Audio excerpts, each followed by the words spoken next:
Hey, all you in the ASP Unlimited app, as well as this is going to get posted a little while later to Active Self-Protection Extra. Welcome back to C2 Tactical in Scottsdale with my friend Jay Macklin. We are working on dot stuff here and continuing for those who want to make the transition to the red dot. Last time, of course, we were talking about extended prep and press, getting that dot in the window. We always say that the first shot is the most important shot, but of course, what's the second most important shot? The second shot.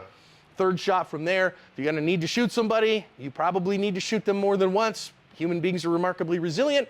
So now, kind of the last fundamental in pistol-mounted optics shooting is understanding what it does in recoil. Today's video is sponsored by Backstreet Surveillance, Active Self-Protection's trusted source for home and business surveillance. They offer free expert system design and quotes using their Backstreet Surveillance System Design tool to help you build the perfect system for your application. They also offer nationwide professional installation, remote smartphone monitoring, and their revolutionary 360 4K camera to help you keep track of and protect that which you love. Check them out at the link in the description and thank them for bringing us today's video. I think if there's one thing that dot shooters, especially accuracy first guys like us, right? Not Neil. Neil's a speed guy. Yep. Neil's Ricky Bobby, let's go fast. And he just, he's amazing as a shooter. I'm an accuracy first guy. And my dot, one of my problems with my dot is it gives me so much information. Yes. It tells me so much, not only about where the bullet's going, what are my hands doing? The gun recoils, where's it going from here? The feedback is crazy amount. Right, Yeah. and so as an accuracy guy, I have to tune how much of that I receive.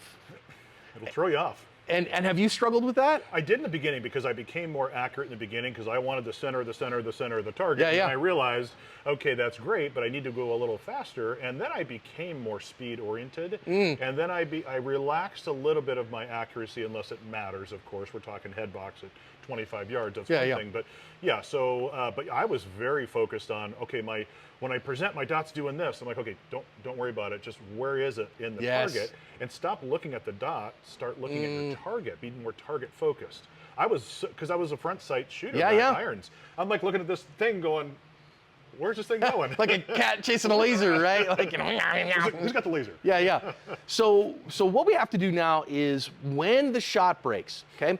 So we take a shot, the gun recoils. Now I know a lot of people are going to tell you, well, the dot should stay in the window. Well, if you have a really flat shooting gun or a very strong grip, that's probably the case. Could be, yeah. You might be running a multi-$1,000 1911 with a comp on it that barely kind of rises up a little bit. Or you're a power lifter with 150 pounds of grip strength in each hand. But not everybody has that, all right? So I'm gonna say this as an instructor, as somebody who gets to teach a lot of students, I don't care if the dot leaves the window or not. I care that it is acting predictably, because Gabe White talks about this, right? Gabe White talks about when you've got front sight, rear sight, and all these things, dots the same way, bang, chaos, and then the chaos subsides, and then I can shoot again, chaos, and then the chaos subsides. You see your sight. And I think that's what a lot of people do with the dot is they go bang, where'd she go, right? That running joke, if you're old enough to remember the Top Gun reference, right? Where'd it go? Hollywood said, where'd it go, right? So old school reference for those of you who are old enough to remember that. And instead, I want the dot to start acting in predictable ways. Yeah. And that's just building my grip. Remember, grip is the master, right? So in dot shooting, in terms of recoil control, grip is everything. Remember as well, the way that I teach it, you can use as much of this as you want, you don't have to. I don't teach stance at all anymore because I say instead, you grip the gun with your whole body. Every part of my kinesthetic alignment, that's big, expensive, fancy words, is gripping the gun. Right? From the way that I have my head, to the way that my spine is aligned, to the way that my hands make contact with the gun, how my elbows are, the way that my hips and my feet are oriented, that's all part of my grip. And so I want to grip the gun firmly, just such that it's not shaking. And then when the shot breaks, so this is, in this particular drill, we're doing this live fire again, because again, it lets us not lie. We always gotta, I would say this, you can do this in dry fire, and you should do this in dry fire, but of course, recoil control is the one thing you really can't do very well in dry fire. Yeah. You can kind of cheat it a little bit, but you gotta just get out on the range to experience this. is I don't really care about the first shot. So I'm gonna let the first shot break, and all I'm trying to do is see how the dot moves while not focusing on the dot. So I wanna stay super target focused, and the dot is hovering and making sure that my eyes see eyes, pay attention to the target. Now then, all I'm doing here is I'm gonna let a shot break, and I'm just gonna say, what does the dot do when the shot breaks? And then watch it. Oh, okay, it went up and to the right and looped back down and then came home. Now for some people, it's gonna go up, come back and settle right where it was.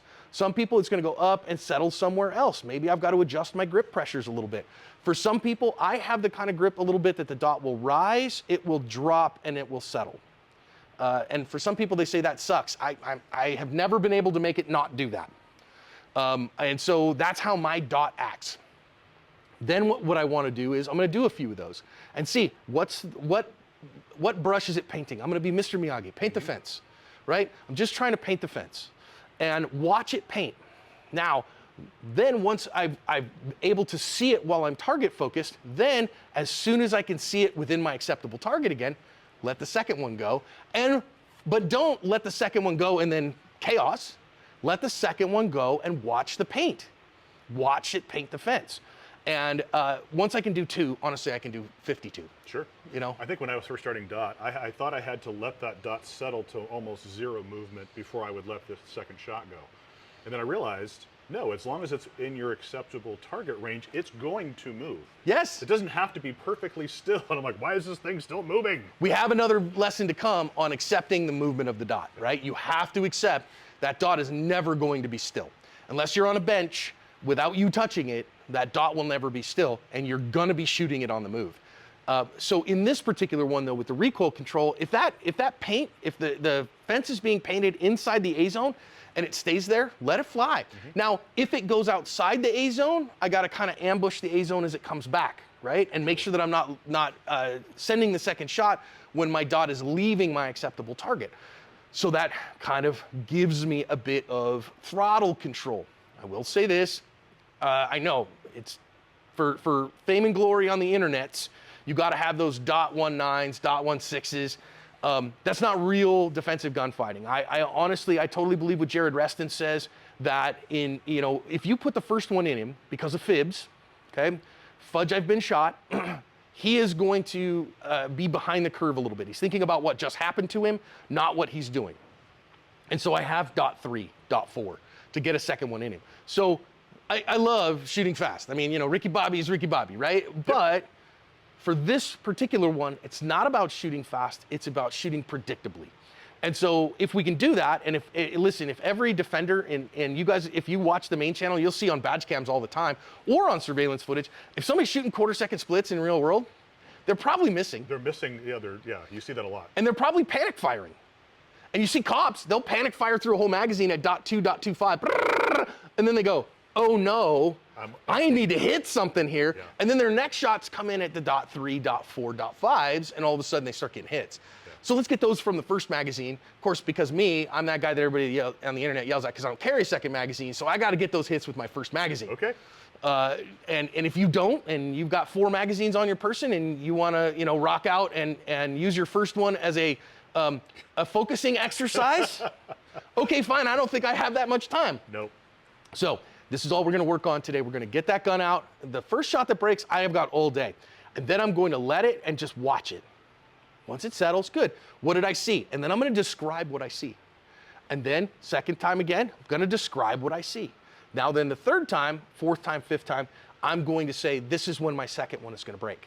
This is when my next one is going to go, when I see this part of it, and then try to reset my trigger while it's in the midst of that so that I can let it fly at the right time. Let me show you. So again, I grip the gun with my whole body. I think I've got about 5 left in here. Yeah, I've got 5 or 6. Okay, so again, all I'm trying to do here, gun's out in front of me. You can see my recoil control, that's great. So I've got a circle, at the high part of the A zone, there it is. Now I'm gonna say what happened there. The gun, it went up very quickly. I'm actually not sure it came back down outside the window, and then I saw it again from the bottom. But it came right back to it very quickly. So let me see that again, see if I can do that, because I think the fact that it left and I didn't see it leave means that probably my eyes shut off. It probably means that I stopped thinking about my vision in that moment. And I know that sounds kind of woo, but we do this all the time. We just stop the visual process so I can think about the trigger finger. I'm not going to allow that this time. I'm going to have my eyes open and yeah, there it was. So what you saw there instead on the second one, I saw that same thing, but I saw it lift out, so then I saw it come back and settle. Okay, so again, I go up a little, down a little, settle here. Unfortunately, I just don't have the ability to let you see through my eyeballs to feel this, right? But then you saw my speed up here. I'll show you in the end. I got all A zones here. So I'm standing at 7.5 yards, give or take.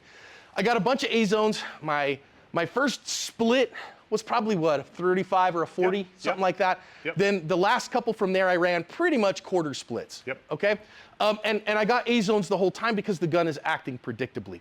Now, Jay's shooting a fancy-ass trigger gun. His worry here is it's so light, is you can send it before you're ready. Well, and I think we saw that before. Yeah, exactly right. You got to be very careful on that trigger because depending on your type of trigger, type of gun, you just got to be good at it. So your turn, friendo. let's see if I can't embarrass myself in front of a whole bunch of millions of people on the internet. Remember, everything on the internet is permanent forever. Yes, it is. Okay, so I'm going to go. So just gun all the way out. You see your stuff. Just track your dot this time. Okay. So tell me what it did. So it went up and it went up to the right as it fired, and then it came back down to almost exactly where I wanted it to go. So tracked up right and then back to where you were. See, I don't care about that. So the fact some people are like, well, I got to change my grip pressure so that it goes straight up and down. Do you? As long as it's predictable, go. No, it wasn't a D. It wasn't a D. It was a little left of the A, but I mean, it's perfect. It's in the A. So. Okay, so now when you see the second one, go. Okay, so what did you see it do that time? That one just moved straight up about 2 inches and came right back down. Beautiful. And the reason what I did is I actually gave myself a little bit more pressure on my support hand so I could control that dot from moving to the left. That might have been it. I may have a little bit too much pressure. I'm not really sure which one, but I just maybe we're being a little bit lazy on the support hand, or maybe it's just the vagaries of the reality of life. Okay. So now this one, you want the first one to fly, and as soon as it's back in that target, let a second one go. Okay. Okay. So again, he's shooting around .45 or .5 splits there. Okay. Beautiful splits, by the way. And of course, it's not going to get you into the A class in USPSA, right? You're never going to get out of C class with .5 splits. Nope. We're not talking about USPSA right now. We're talking about defensive gunfighting right now. So now though, okay, so tell me about what your dot was doing. So that one was moving a little bit to the left as I was going. So as I moved, you can notice that as I saw that dot kind of going up to the left, I put a little bit more grip pressure, and then the last 2 shots were just below the A. All right. So now let's see if we can, at what speed do we start losing our ability to control it? Great question. Let's find out.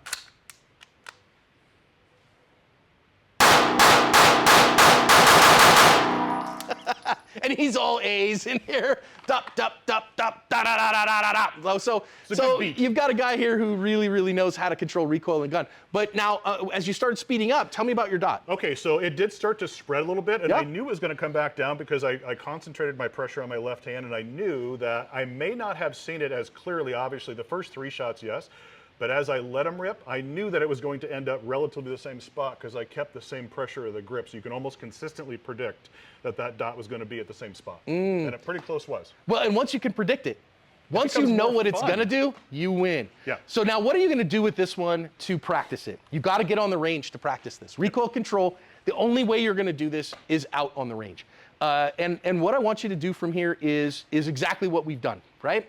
Track that dot. Look through, don't look at your dot, look at your target, track through it, let it come. Once you can describe where it's doing, set that second shot. Once I got 2, I can do 2, 3, 4. Then you can speed that up until the wheels start to fall off. As you do, work my grip again until you're getting into a place where, okay, maybe you are running 0.25 splits, hoping that, God forbid, on the worst day of your life, you can throttle that back to 0.35, 0.4 splits and win your gunfight handily. Jay, good shooting, dude. Thank you, sir. Appreciate that.